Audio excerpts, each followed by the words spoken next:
gaan die geboorteverhaal lees daaruit Matteus 1. So Matteus 1 en ons lees van vers 18 af.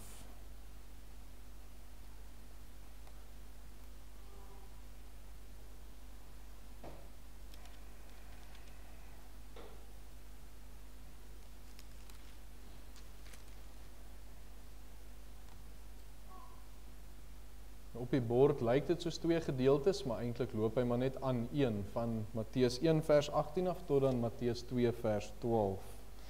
So die opskrif is die geboorte van Jesus Christus. Kom ons lees die gedeelte saam.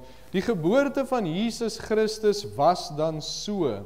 Toe sy moeder Maria verloof was aan Josef, voordat hulle saamgekom het, is sy swanger bevind uit die Heilige Gees. En Josef, haar man, omdat hy regverdig was en onwillig om haar openbaar te maak, het hom voorgeneem om in die geheim van haar te skei. Maar terwyl hy dit in gedagte gehad het, verskyn daar 'n engel van die Here in 'n droom aan hom en sê: Josef, seun van Dawid, wees nie bevrees om Maria, jou vrou, by jou te neem nie, want wat in haar verwek is uit die Heilige Gees. En sy sal 'n seun baar, en jy moet hom Jesus noem, want dit is hy wat sy volk van hulle sondes sal verlos. En dit het alles gebeur, so die woord vervul sou word wat die Here deur die profeet gespreek het. Kyk, die maagd sal swanger word, en 'n seun baar, en hulle sal hom Immanuel noem. Dit is, as dit vertaal word, God met ons. En toe Josef uit die slaap wakker word, het hy gedoen soos die engel van die Here hom beveel het, en sy vrou by hom geneem. En hy het haar nie bekend, totdat sy haar eersgebore seun gebaar het nie, en hy het hom Jesus genoem. En toe Jesus te Bethlehem in Judea gebore is, in die dae van koning Herodes, het daar wyse manne uit die ooste in Jerusalem aangekom, en gesê: Waar is die koning van die Jode, wat gebore is? Want ons het sy ster in die ooste gesien, en gekom om hom hulde te bewys. En toe koning Herodes dit hoor, was hy ontsteld, en die hele Jerusalem saam met hom. En hy het al die owerpriesters en die skrifgeleerdes van die volk bymekaar laat kom, en hulle navraag gedoen waar die Christus gebore sou word. En hulle het vir hom gesê: te Bethlehem in Judea, want so is daar deur die profeet geskrywe. En jy, Bethlehem, land van Juda, is volstrek nie die geringste onder die vorste van Juda nie, want uit jou sal 'n leidsman voortkom, wat vir my volk Israel 'n herder sal wees.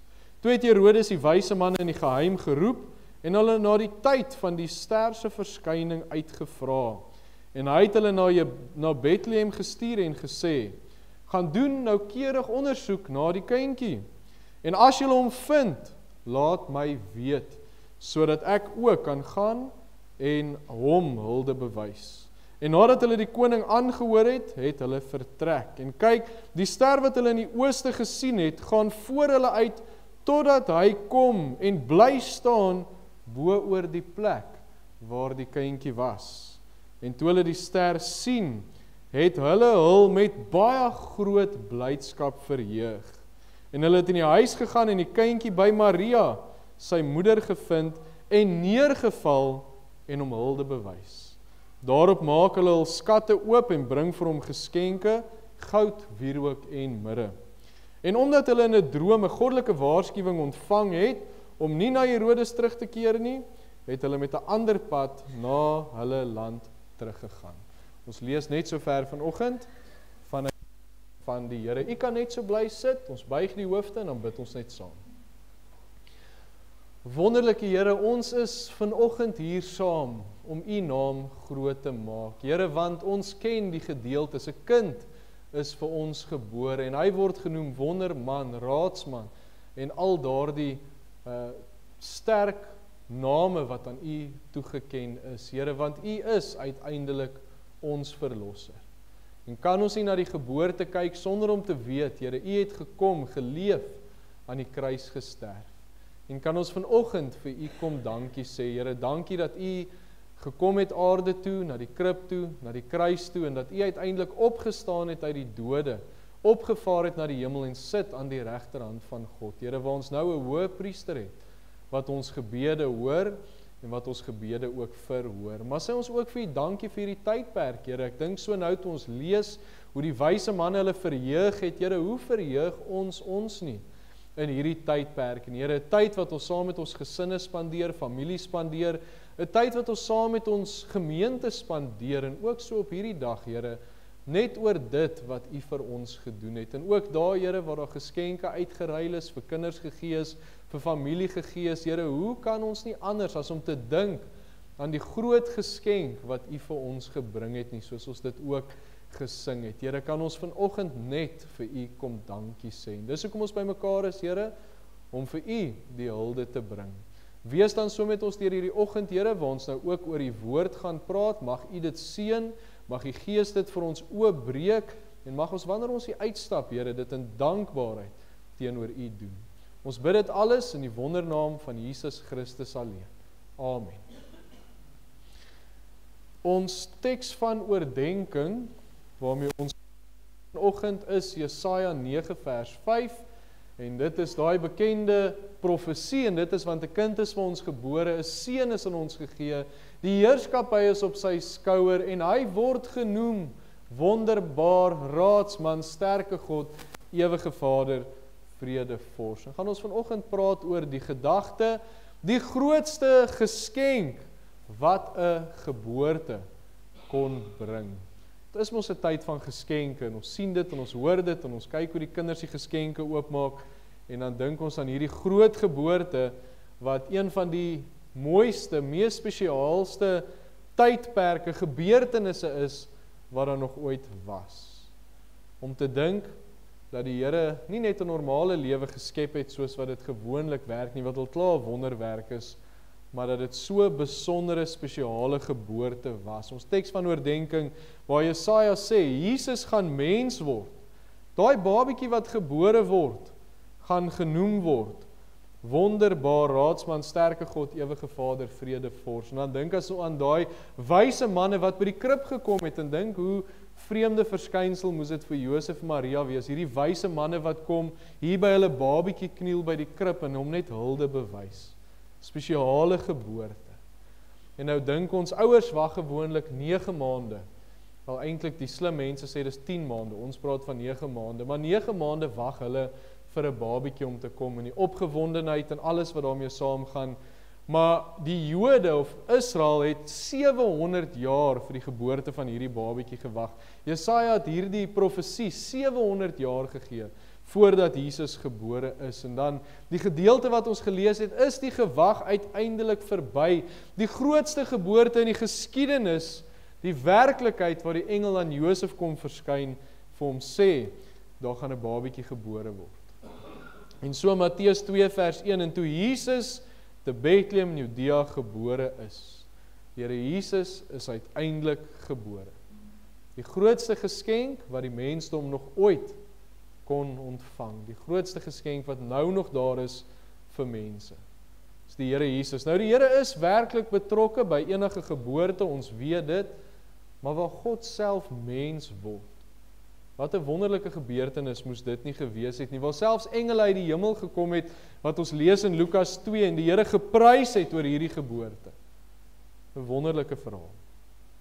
En dis nie soos hierdie verhale wat ons baie keer vir die kinders lees, uit die ou boeke uit, en die mooi verhale wat ons die boek bære en dan is dit verby nie. Dis iets wat werklik gebeur het, iets wat vandag nog 'n impak op mense se lewens het, iets wat vandag nog mense se lewens verander, want hierdie geboorte het tot groter dinge gelei. En die uitsluitlike doel van Christus se geboorte is dat hy mens geword het, om uiteindelik die sonde op hom te neem. En daarom kan ons nie na die krib kyk sonder om na die kruis te kyk. Die Here Jesus se lewe is gebou op hierdie doel. Van sy geboorte af tot met sy opstanding sentreer alles rondom die feit dat hy gekom het om die sonde te versoen. Dis die geskenk, dat hy die sonde kom vergewe het. Nou as kinders van die Here vandag, hier saam, is dit vir ons 'n belangrike geboorte om te vier, wonderlike dag. 'n dag in die jaar waarna baie mense uitsien, en ons hoor mos al hier van November af, dan begin die winkels hulle Kersgoed uitstal en die mense begin praat daaroor en die kinders begin lysies maak van alles wat hulle wil hê en dan kan hulle gewoonlik nie wag vir hulle geskenke nie. Dis 'n dag wat families en gesinne lank vooruit reeds beplan en by wie se huis gaan ons wees en wat gaan ons eet en wat gaan ons doen, al hierdie dinge, maar dit alles herinner ons uiteindelik aan die groot geskenk wat ons hemelse Vader vir ons gegee het. Hoe sê hulle, Jesus is the reason for the season. Eintlik vir my so 'n mooi spreekwoord. Hy is die rede hoekom al hierdie goed gebeur. Herinnering aan daai groot geskenk, want die geboorte van Jesus was 'n geskenk. Die feit dat hy aarde toe gekom het, die feit dat hy gekom het vir die vergifnis van sonde, is 'n geskenk. Nou gaan vanoggend nie te diep tegnies of teologies raak nie, maar selfs die mense in die Ou Testament wat se sonde vergewe is, dis gedoen op grond van die Messias wat sou kom. Alles sentreer rondom die Here Jesus. As God nie aarde toe gekom het nie, sou nou nooit vrede gewees het nie. Ons het nou Sondag wat verby is gekyk na Romeine 5, 'n gedeelte daarvan. Daar sou nie vrede wees as Jesus nooit aarde toe gekom het nie. En verder, daar's vergifnis vir sonde vir kinders van die Here. Ek dink ons is almal baie bewus van die feit dat al is ons kinders van die Here, al het ons 'n dag en 'n tyd in ons lewe wat ons alles vir die Here gegee het, is ons nog steeds sondaars. Ons maak nog steeds foute, ons struikel nog steeds. En selfs vir ons as kinders van die Here, die grootste geskenk wat ons nou nog ervaar, is dat die Here Jesus ons vergewe van ons sonde. Steeds. 1 Johannes 1 vers 9, as ons sonde bely, hy is getrou en regverdig om ons van alle sondes te vergewe en van die ongeregtigheid te reinig. Hy vergewe. En daarom kyk ons na die geboorte van die Here Jesus Christus, ons kyk na dit wat daarop volg om te sien hoe die sonde vergewe kan word en hoe dit die grootste geskenk is. Wat ons baie oor kan praat. Nie net op Kersdag nie, maar gereeld oor kan praat. Is die feit dat die Here vergewe. Ons kyk na ons eerste gedagte vanoggend. Die geboorte van die Here Jesus Christus was nie 'n normale geboorte nie. Nou dit word aangeval en die slim akademiese mense begin allerhande vrae vra en van die kerke begin dit betwyfel, maar ons lees in die woord van God en dit maak dit 'n vaste, onwankelbare feit. Die Here Jesus is uit 'n maagd gebore. Matteus 1 vers 18, die B-gedeelte. Toe sy moeder Maria verloof was aan Josef voordat hulle saamgekom het, is sy swanger bevind uit die Heilige Gees. Dit was nie 'n normale geboorte nie, dit was anders, dit was spesiaal. Maria was 'n maagd gewees. Jesaja het dit profeteer, dis deel van die wonder wat die Here gedoen het. Jesaja 7 vers 14, daarom sal die Here self aan julle 'n teken gee, die teken dat die Messias kom, en daai teken is die maagd sal swanger word, en 'n seun baar, en hom Immanuel noem. So ons het nou die vervulling in Matteus gelees. Sy het swanger geword as 'n maagd. Die engel het dit aan Josef kom voorspel, en hy het vir hom gesê, julle moet hom Immanuel noem. Dit beteken God is met ons. In die boek Lukas staan daar die woord maagd. Dis onmoontlik, dis anders as enige ander geboorte. Ons weet 'n maagd kan nie swanger word nie. Nou begin mense met hulle logika en hierdie goed, maar dis juis nie logies nie. Die Bybel sê dis uit die Heilige Gees wat Maria 'n kindjie gekry het. En die rede hoekom dit so belangrik is daar's 'n doel agter dit. Die rede hoekom Maria 'n maagd moes wees, is omdat die Here Jesus Christus sondeloos moes wees. Hy kon nie uit 'n man voortkom nie. Dis die doel, hy moes sondeloos wees, want ons weet, almal word sonde gebore. Ons weet selfs as 'n klein babietjie, ons babietjie wat nou môre 9 maande oud is, hy begin klaar met sy tantrums en as hy ongelukkig is, dan sien mens dit. Dan word met die sonde gebore, maar die Here Jesus Christus was nie sondig nie. En daarom kon hy sonde vergewe.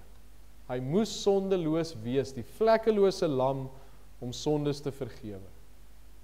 Om die sonde te vergewe, moes hy die straf dra, en dit sou nie moontlik wees as hy nie sondeloos was nie. Anders as die Here Jesus Christus, is ons almal wat hier saam is vanoggend is in sonde gebore. Ons kan niks daaraan doen nie, dit is hoe dit is. En omdat ons in sonde gebore word, is die uitvloeisel daarvan ons doen sonde. En dan by redding besef ons, maar die Here vergewe dit, dis sy geskenk. Die feit dat ons nie die straf daarvoor hoef te dra nie, ons word regverdig verklaar, ons het ook Sondag daarna gekyk. Ons word regverdig verklaar. Want die Here Jesus het die straf gedra, omdat hy volmaak was.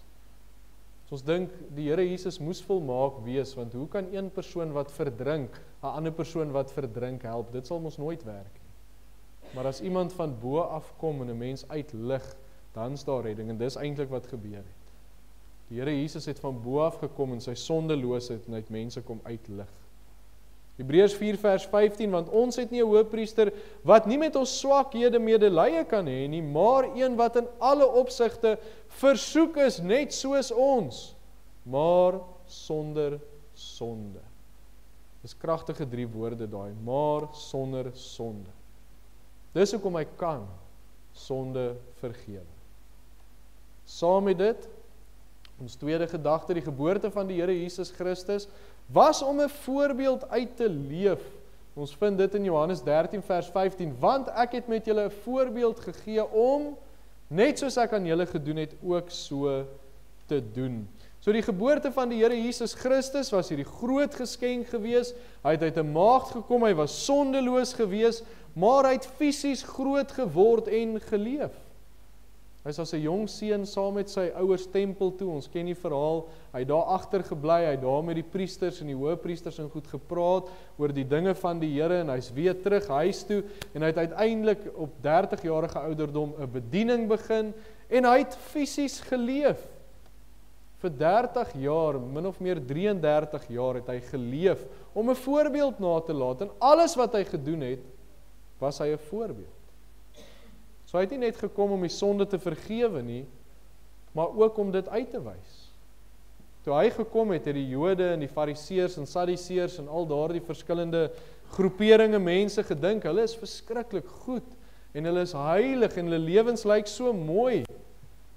En toe kom wys die Here Jesus vir hulle, dit is nie so nie, hy noem hulle gewitte grafte. Hy sê hulle is buite baie mooi versier, maar dit bly 'n graf, dit bly vol doodsbene, dit bly vol onreinhede. En toe ek nou hierdie voorberei, toe dink ek nou as iemand 'n graf voor in hulle tuin sit as 'n versiering.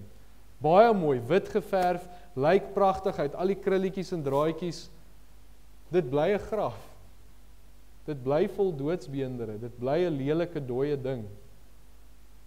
En so die Here Jesus vir hulle kom sê, hulle dink hulle is hierdie mooi heilige mense, maar eintlik is hulle ook dood in hulle sonde. Waar hulle gedink het hulle lewens lyk reg, kom wys die Here Jesus vir hulle, dit is hoe iemand se lewe moet lyk. Deur alles wat hy gedoen het, hoe hy opgetree het, hoe hy mense hanteer het, hoe hy teenoor ander mense was, selfs hoe hy oor sonde gevoel het, en hoe hy ook nie skaam was of bang was om vir mense te sê, maar dit wat jy doen is nie reg nie. Maar selfs waar sondaars wat die lelikste goed gedoen het en na hom toe gekom het en gesê het, Here vergewe my, het hy gesê, jy is vergewe. Hy was so 'n mooi voorbeeld toe hy hierso was. En as ons dan na ons eie lewens kyk, en ons kyk na hoe leef ons, dan kan ons en moet ons dit vergelyk met die lewe van die Here Jesus. Want hy is gebore om vir ons 'n voorbeeld te wees, hy het vir ons 'n maatstaf gegee. Dit is hoe 'n kind van die Here se lewe moet lyk. Sy optrede teenoor versoekings, sy optrede teenoor mense, die bergpredikasie wat hy gegee het, die saligsprekinge, in dit alles, hy het dit nie net gepreek nie, hy het dit uitgeleef. En hy gee 'n voorbeeld, hoe moet ons lewens lyk? Ons lewens moet ooreenstem met die Here Jesus se. Ons het, ek dink hier vroeër in die jaar baie daaroor gepraat, Christus gesentreerd, lewe soos hy gelewe het. En as my lewe drasties verskil van die Here Jesus se, dan is daar 'n baie groot probleem. Dan is daar sonde, dan is daar 'n probleem wat vergewe moet word. So ons het 'n maatstaf waarteenoor ons leef. En nie net op Sondag nie, want dis mos ook, mense gaan baie keer uit en dan Sondag lyk hulle mooi en mooi aangetrek en tree mooi op, maar Maandag tot Saterdag is dit 'n ander persoon, daar by die werk of as hulle kuier na die tyd, dan is dit sommer 'n hele ander persoon. Die Here Jesus het waar hy gegaan het, met wie hy gepraat het, waar hy beweeg het hy altyd dieselfde opgetree. Altyd dieselfde opgetree. So ons het hierdie voorbeeld. 1 Petrus 2 vers 21 sê vir ons, want hiertoe is julle geroep, omdat Christus ook vir julle gelei het en julle 'n voorbeeld nagelaat het, sodat julle sy voetstappe kan navolg. So ons moet ons lewens meet. Dis hoe die lewe van die Here Jesus lyk. Dit is wat hy gedoen het. Hoe lyk my lewe? Soos daai bandjies, ek sien dit deesdae baie min, daai what would Jesus do, maar ek sien hulle verkoop dit op Temu. Interessant dat die Chinese nou hierdie bandjies aan ons sal verkoop. Wat sou die Here Jesus doen, dat ons dit kan uitleef? Maar dan, saam met dit, in sy geboorte soos die geskenk wat net aanhou gee en gee en gee. Saam met dit, die geboorte van die Here Jesus Christus was vir die doel om te sterf. Matteus 1 vers 21, sy is hulle seënbaar, jy moet hom Jesus noem, want dit is hy wat sy volk van hulle sonde sal verlos. Ek wonder of Maria die mate, die diepte van daai woorde besef het, toe daarvan gesê het, jy moet hom Jesus noem, want eintlik, hy gaan sterf vir die mensdom se sonde. Die Here Jesus is gebore om te sterf, en dit is 'n tragedie, in 'n menslike sin. Die woord tragedie beteken mos, dit is 'n verhaal of 'n storie met 'n hartseer einde. Dis wat tragedie beteken, 'n droewige hartseer einde. En in 'n menslike sin, om gebore te word om te sterf vir mense, is 'n tragedie, dis 'n hartseer einde. Maar, ons weet wat die doel agter dit is. Daai sterfte was die omdraaipunt van die hele geskiedenis. Dit was nie maar net nog 'n dood gewees nie. Hy het gesterf sodat almal vergewe kan word. Hierdie tragedie word die grootste geskenk wat die mensdom ooit kon ontvang. Hy het die mensdom se straf op hom geneem. Want so lief het God die wêreld gehad, dat hy sy enige gebore seun gegee het. En daai woord wêreld, die Griekse woord is kosmos. Dis almal, die hele mensdom. Hy het vir hulle gesterf. Jesaja 53 vers 5, hy is ter wille van ons oortredinge deurboor, ter wille van ons ongeregtighede is hy verbrysel. Die straf wat vir ons die vrede aanbring, was op hom, deur sy wonde het daar vir ons genesing gekom. Hy was volmaak, hy het 'n lewe geleef, 'n volmaakte lewe geleef, en uiteindelik draai die straf op die kruis, die groot doel hoekom die Here Jesus gekom het. Hy sterf aan die kruis, vir mense wat dit nie verdien nie, vir sondaars, wat hom tog so nodig gehad het. En daarom kan 'n mens vergifnis vir sonde kry. So, elke Kersdag vier ons, wat die Here Jesus vir ons gedoen het, die feit dat hy gebore is, maar saam met dit, die feit dat hy in die kruis was, die feit dat hy gesterf het. Hy het die straf vir sonde op hom geneem, sodat daar vergifnis kon kom. Hy sterf aan die kruis. Kersdag is dan nie net vir ons 'n dag van die krib nie, maar 'n dag van die kruis. 'n Groot geskenk wat nie in mooi kerspapier toegedraai is nie, maar 'n groot geskenk wat in doeke toegedraai was, om uiteindelik op 'n kruis te hang. Gebore om aan die kruis te hang. Nou dink ons daaraan. Dan besef ons, hoekom het die Here aarde toe gekom? Hoekom het hy mens geword? Om die straf te dra. Ons het dit nou net vir mekaar gesê, hy het een van sy eie skepsel geword. Hy het 'n mens geword wat deur sy eie skepsel gespoeg, geslaan, verneder is, uiteindelik aan die kruis gehang het vir ons. En nou, as kinders van die Here, hoe maklik doen ons tog nie partykeer sonde nie? Hoe maklik aanvaar mense nie sonde nie? Hoe maklik draai mense nie 'n blinde oog of maak dit oukei, al is dit eintlik sonde nie, terwyl die Here Jesus 'n baie groot prys vir daai sonde betaal het. Hy sal nooit 'n blinde oog kan draai of wegdraai nie. Hy het met sy lewe daarvoor betaal. Hy is gebore om te sterf vir ons sonde, en omdat hy dit gedoen het, is daar vergifnis van sonde. En dis die mooi deel, dis wat dit verander van 'n tragedie af na 'n geskenk toe. 1 Johannes 1 vers 9, ek het dit vroeër aangehaal, maar ek haal dit weer aan. As ons ons sondes bely, hy is regverdig en getrou om ons die sondes te vergewe en van alle ongeregtigheid te reinig. Wanneer ons na die Here toe gaan en daai sonde bely, wat ook al dit was, die Here sit ons nie 'n limiet daarop nie. Hy sit ook nie 'n limiet op hoeveel keer ek na hom toe kan gaan nie. Hy sê nie, as ons sondes bely, is jy net vir die eerste 10 keer gedek nie.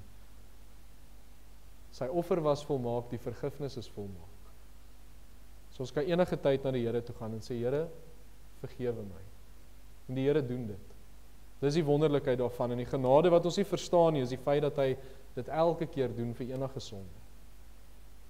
Daarom sê Paulus, ons wat dit afgesterf het, hoe kan ons ook daarin bly? Ons weet wat die prys was wat betaal is. Hoe kan 'n mens so maklik met sonde omgaan? Maar, daar is vergifnis. En dan ons laaste gedagte, sal klaar by die laaste gedagte, maar die kerkraad sê gelukkig, ek hoef nie vir my horlosie te kyk nie. Al klaar by die laaste gedagte, die geboorte van die Here Jesus, was dat die uitstorting van die Heilige Gees kon volg. Nou hier gaan ons na 'n vers in die Ou Testament toe, en dis Joël 2 vers 28, en daarna sal ek my gees uitgiet op alle vlees, en julle seuns en julle dogters sal profeteer, julle ou mense drome droom, julle jongelinge gesigte sien. Nou die gedeelte in Joël, en die rede hoekom ek dit lees, is dit was 'n voorspelling gewees van Joël 2 vers 23 tot 28, gaan dit oor die voorspelling wat gemaak is, die menswording van die Here Jesus, vers 23 en 27, Jesus wat sou mens word, en dan uiteindelik kom dit by vers 28, en hy sê, ek sal my gees op alle mense giet.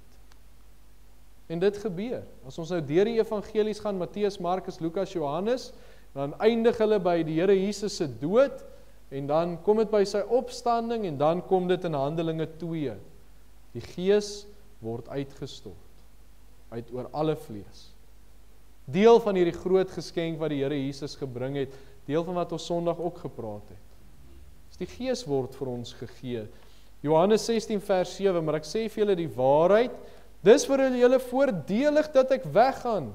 Die disippels is nou hier, maar hoekom moet die Here weggaan? Hy sê hy gaan nou doodgaan, en hoekom? Hy sê dis vir julle voordelig, want as ek nie weggaan nie, sal die trooster nie na julle kom nie, maar as ek weggaan, sal ek hom na julle stuur. En hier is dit die begin van 'n hele nuwe tydperk. 'n Tydperk waar die Heilige Gees aan elke kind van die Here gegee word. Ons het Sondag na 'n klomp verse gekyk, ek gaan hulle nou nie weer aanhaal nie.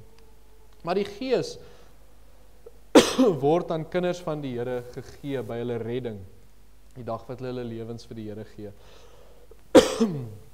Ekskuus.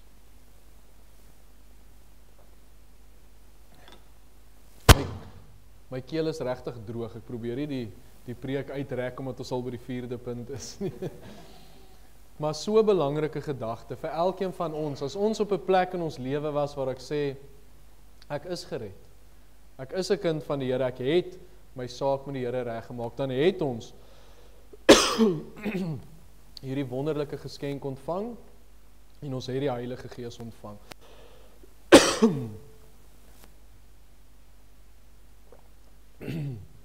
Tannie Isabel is nou nie vanoggend hier nie, sy sê dis wat, seisoengriep of so iets, die keel so krap.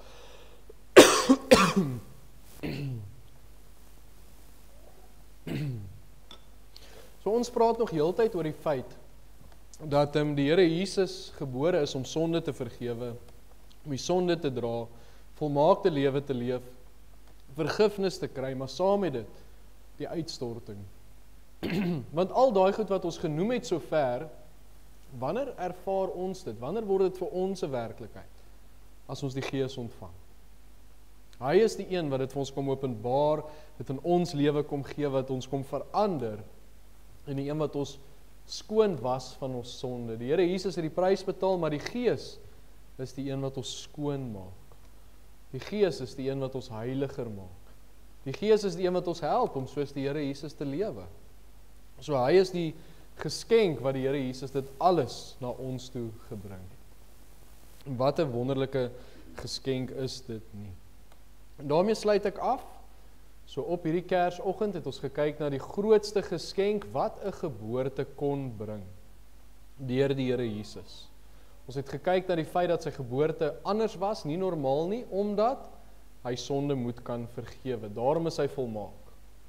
Ons het ook gekyk na hoe hy die voorbeeld is van hoe om te leef, hoe om op te tree, wat om te doen en uiteindelik dat ons in lyn met sy lewe moet kom. Hy is gebore om te sterf vir die sonde, sodat ons kan skoon van sonde wees. En laastens is hy gebore, sodat die Gees uiteindelik uitgestort kan word. So dit gaan verder, van die krib, na die kruis, na uiteindelik die uitstorting van die Heilige Gees. En dit is wat dit alles vir ons van krag maak. So wat doen ons op Kersoggend? Ons sê vir die Here dankie, vir die groot geskenk wat ons kan ontvang. Dankie dat ons dit dag vir dag kan ervaar. Elke keer wanneer ons sondig en na die Here toe gaan, ervaar ons dit. Daai dag wat ons lewens vir die Here gegee het en ons lewens onherroepelik verander het. Dis alles as gevolg van die geboorte. So wat ons vanoggend doen, is ons gee vir die Here die eer. Wat ons vanoggend doen, is ons sê vir die Here dankie vir dit wat hy vir ons gedoen het. Dat hy gebore is, dat hy geleef het, gesterf het, opgevaar het en uiteindelik die Gees vir ons uitgestort het. Dit is die groot geskenk wat ons op Kersfees ontvang. En mag ons hierdie geskenk nie net besef en uitleef nie, maar ook oordra aan ons kinders en aan ons kleinkinders en die van u, ek weet nie of hier iemand is wat al agterkleinkinders het nie, maar hulle moet ook hoor. So dra die boodskap oor. Amen. Kom ons buig die hoofde en dan bid ons net saam. Wonderlike Here, ons het vroeër gebid en vir u gesê ons is hier om aan u die hulde te bring. En saam met dit, Here, ons is so dankbaar vir dit wat u vir ons gedoen het. Here, hierdie dag wat ons vier op die 25ste Desember het, die hele geskiedenis kom verander. Here, dis soos 'n draaipunt wat 'n mens nie kan besef die impak wat dit uiteindelik sou hê nie. Maar ons ervaar dit, Here. Ons as die kinders ervaar dit in ons lewens dag na dag, die genade wat ons ervaar, die sondevergifnis, Here, dat ons na u toe kan kom, soos die Onse Vader ook sê, en vergeef ons skulde, Here. En omdat u gebore is, kan u daardie skuld vergewe. Maar saam met dit bid ons, Here, dat ons ook u voorbeeld sal navolg, dat ons in die voetstappe sal volg, en dat ons daardeur, Here, 'n lig vir die nasie sal wees, dat ons u sal uitstraal, dat mense nie sal sê, maar daai persoon het so wonderlike lewe, hoekom leef hy so nie, maar dat hulle sal kan sê, daai persoon leef soos die Here Jesus. Wat 'n wonderlike voorbeeld sal dit nie wees nie. Ons wil ons lig laat skyn vir u. En sê ons vir u dankie daarvoor, Here, en ook vir die Heilige Gees wat u vir ons gegee het, om ons te oortuig van sonde, om ons skoon te was, om ons vorentoe te lei, om ons op ons pad ook te help, dat ons nie val, nie struikel nie, om die lig vir ons te wees. En ons sê vir u dankie daarvoor, Here. So bid ek vir elkeen wat vanoggend hier is, dat u vir hulle sal versterk, bemoedig deur u woord, en dat u ook hierdie tyd vir hulle sal seën, Here, saam met families waar ons saamkom, om u ook te dien, Here, dat u daardie gesinne en families sal seën. Maar ons bid ook vir hulle, Here, ons weet in hierdie tydperk is daar ook mense wat alleen is, wat afgesonder is, wat hartseer is, Here, en ons bring hulle ook na u toe en bid, dat hulle ook u genade sal ervaar. Ons sê vir u baie dankie dat ons dit alles kan bid, en dat ons aan u die lof, die eer, die aanbidding van ons harte kan bring. In Jesus se naam, amen. Ook 'n geseënde Kerstyd.